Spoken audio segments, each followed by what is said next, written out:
On nous a tellement répété qu'il ne fallait jamais abandonner, on nous a dit que la patience était la plus grande des vertus et que partir c'était échouer. Alors on reste, on encaisse, on s'use jour après jour en espérant que quelque chose finisse par changer. Mais au fond de toi, dans ce silence que tu n'oses pas écouter, tu sais qu'il y a une différence entre la persévérance et l'acharnement. La persévérance te fatigue, oui, mais elle te fait grandir. L'acharnement, lui, ne fait que t'éteindre à petit feu. Le piège, c'est que tu n'es plus amoureux de la réalité.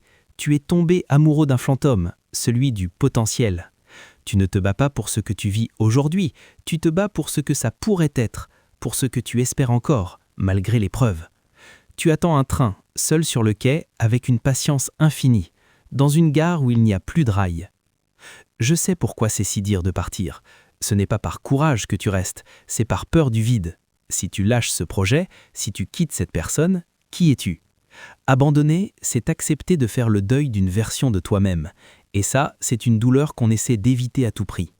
Mais la vie ne te doit rien simplement parce que tu souffres. La douleur n'est pas une monnaie d'échange qui t'achètera le bonheur.